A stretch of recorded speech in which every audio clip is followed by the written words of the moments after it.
அவர் வயது முதிர்ந்தவர், மனமாகி 7 ஆண்டுகள் கணவனோடு வாழ்ந்தபின் கைவிட்டு ஆனவர்.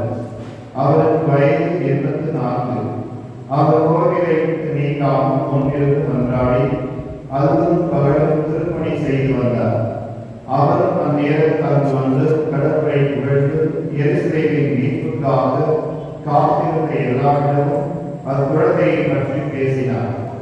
ஆண்டவர் எடுத்துச் சென்றபடி எல்லாவற்றையும் செய்து முடித்த பின்பு அவர்கள் கலிலேயாவில் உள்ள தனது ஊராகிய நாசரேத்துக்கு திரும்பிச் சென்றார்கள்.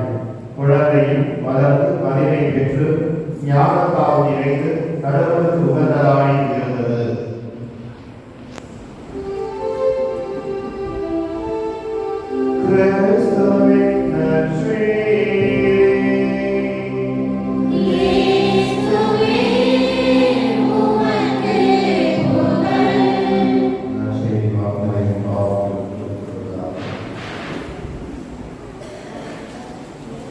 இன்று எனக்கு மிக்க சந்தோஷம்.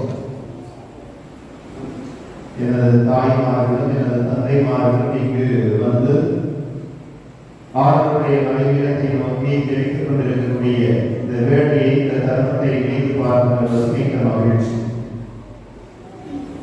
அதே வேளையில் இந்த வார்த்தையை நாம் பயன்படுத்துவது சற்று எனக்குள் ஒரு நெருக்கை கொடுக்கிறது. இருந்தாலும் அந்த வார்த்தையினால் தமிழில் உச்சரிக்கப்பட வேண்டியிருக்கிறது. ஊனமுற்றோர் என்று சொல்கின்ற பொழுது இந்த வார்த்தையை எடுப்பதற்கு பதிலாக ஏதோ ஒரு சத்து குறைபாட்டினால்தான் என் பிள்ளைகள், ஆண்களுடைய பிள்ளைகள் இங்கு இருக்கிறார்கள். ஆகவே அந்த பிள்ளைகளை ஊனமுற்றோர் என்று சொல்வதை காட்டிலும் சத்து குறைந்தவர்களாக ஏதோ ஒன்று உடலில் குறைந்ததனால்தான் அவர்கள் இந்த பாதிப்பை பெற்றிருக்கிறார்கள். ஆக அந்த பிள்ளைகளும் இங்கு ஆண்டவருடைய சன்னிதானத்தில் இருக்கின்ற இந்த தருணத்தை நினைத்து பார்க்கின்ற பொழுது ஆண்டவர் மகிழ்கிறார், ஆண்டவர் மகிழ்ச்சி அடைகிறார், ஆண்டவர் அவர்களுக்கு நிறைந்த ஆற்றலையும் ஆசிரியரையும் தருவார் என்பது நிதர்சனமான உண்மை. இதுதான் உண்மையும் கூட. ஆக இன்றைய நாளில் எனது தாய்மார்கள் தந்தையர்கள் இங்கு வந்து ஜெபித்துக் கொண்டிருக்கின்ற நிலையில் இறைவர்களுக்கு நிறைந்த ஆசிரியரை தந்திருந்த வேண்டுகிற திருக்குறையின் வழியாக ஜெபித்துக் கொண்டிருக்கிறோம். இப்பொழுது மறைவழியில் இருக்கிறோம். இவருடைய காலத்திற்கு சென்று ஒரு பாடலை பற்றி சிந்திக்கப்பட வேண்டும் என்றால் பார்த்தவுடனே அவர்களெல்லாம் நம்ம காலத்தில் உள்ள பாடல்கள் எதற்காக அது யார் பாடியது தெரியல. நலந்தானா உடலும் உள்ளமும் நலந்தானா. நலமாக இருக்கிறீங்களா? உடலும் உள்ளமும் நலமாக இருக்கிறதா? சுகமாக இருக்கிறீர்களா? நல்ல மனதை நிறைந்தவர்களாக இருக்கிறீர்கள்? இதெல்லாம் பாடுகின்ற பொழுது உங்களுடைய காலத்தை நீங்கள் நினைத்து பார்க்கின்ற பொழுது அந்த பசுமையான நேரம், அந்த இளமையான நேரம், அவற்றை நினைத்து பார்க்கின்ற பொழுது உங்களுக்கு ஒரு மன நிறைவு கிடைக்கும், ஒரு சந்தோஷம் கிடைக்கும். ஆகவே உடலும் உள்ளமும் எப்பொழுது மன நிறைவோடு இருக்கிறதோ, சுகத்தோடு இருக்கிறதோ, அப்பொழுது ஆண்டவரை நாம் நாடுகிறோம், ஆண்டவரை தேடுகிறோம், ஆண்டவரை ஆசிரியை பெற்றவர்களாக வாழ்ந்து கொண்டிருக்கிறோம் என்பதுதான் உண்மை. பழைய ஏற்பாட்டில் பார்க்கின்ற பொழுது ஆண்டவருடைய பிரசனம் இந்த முதியவர்களுக்கு எப்படி இருந்தது, முதியவர்களோடு எப்படி இருந்தது என்பதை நாம் நன்றாக சிந்திக்கலாம். அங்கே இருக்கிற பாம்பை நிறுத்தி தனிப்பட்டவர்கள் அனைவரும் அந்த இருக்கிற பாம்பை பார்க்கிறது, அவர்கள் பிழைத்துக் கொள்வார்கள் என்று சொல்லப்படுகிறது. தனிப்பட்டவர்கள் அனைவரும் இருக்கிற பாம்பை செய்து பார்க்கிறார்கள். பார்த்த உடனே அவர்கள் உடலாக பெறுகிறார்கள், ஆனால் வெங்கல பாட்டு யாருடைய பிரசனத்தை காட்டுகிறது? ஆண்டவருடைய பிரசனத்தை காட்டுகிறது.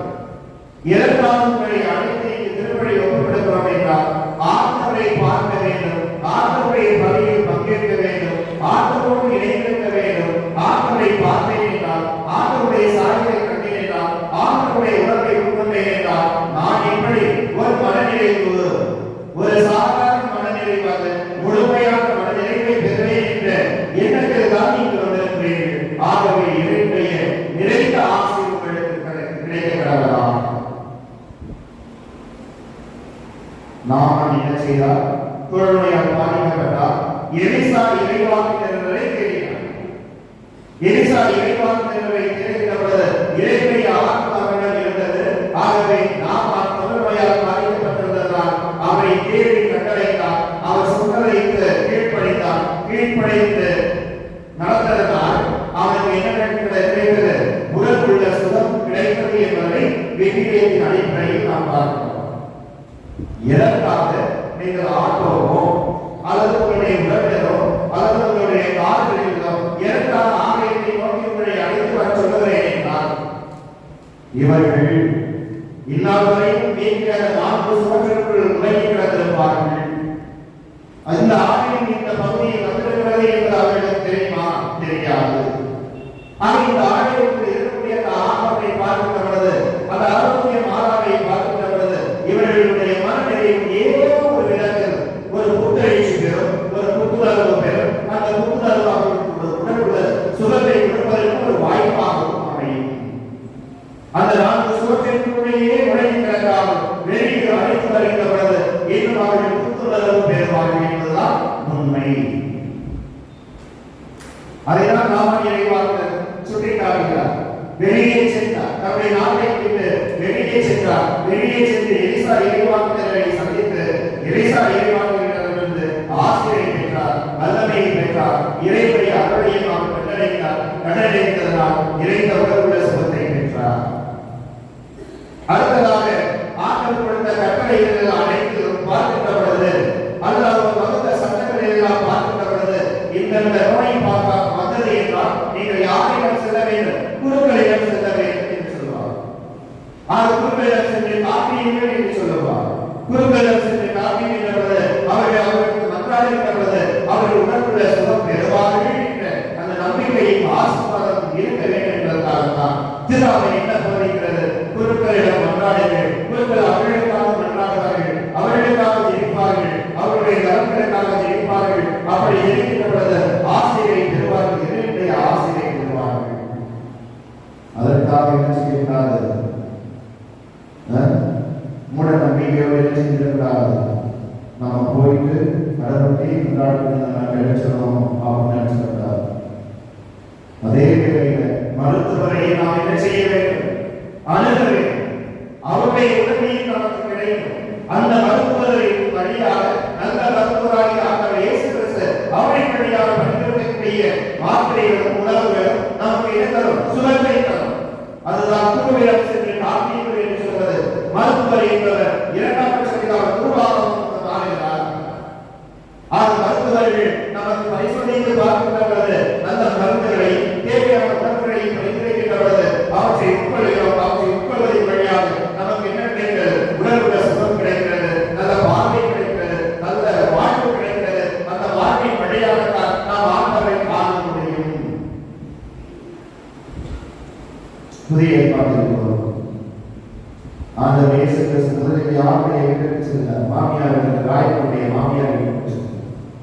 ராயனுடைய மாமியார் என்ன செய்திருக்கிறார்? காய்ச்சலால் அந்த படுத்து கிடக்கிறார். அவரை பார்த்தவுடனே ஆண்டவரை பார்த்தவுடனே ஆண்டவர் இயேசு கிறிஸ்து அவரை தொட்டவுடனே அவர் குணமடைகிறார். ஆக ஆண்டவருடைய பிரசன்னம் இங்கே இருக்கிறது. ஆண்டவருடைய பிரசன்னத்தை நான் நாடி வருகிறேன். ஆண்டவருடைய பிரசன்னத்தை நான் தேடி வருகிறேன். ஆண்டவருடைய பிரசன்னத்தில் அவர் இருந்து அவருடைய உணவை உட்கொள்கின்ற பொழுது ஏதோ ஒரு மனநிலையும், ஏதோ ஒரு மன வாழ்வும், ஏதோ ஒரு நல்வாழ்வும் எனக்கு கிடைக்கிறது என்ற நம்பிக்கையில்தான் எனது தாய்மார்கள் தந்தைமார்கள் நீங்க வந்திருக்கிறார்கள் என்றால் மிக மகிழ்ச்சியாக இருக்கிறது. அவர்களுக்கு அந்த ஆண்டவர் நிறைந்த உணர்வுள்ள சுகத்தை உணர்வுள்ள வேண்டுமா? அனைவரும் ஜெபிக்க வேண்டும். இன்றும் என்றும் எப்பொழுதுமே உறுதுணையாக இருந்து மருத்துவ நோய் அச்சப்பட்ட நோய் உச்சரிப்பை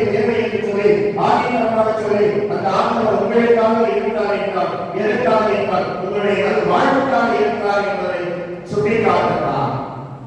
ஆகிய அன்பிற்குரிய சகோதரர்களே, சகோதரிகளே, இன்றும் என்றும் எப்பொழுதும் உடல் மன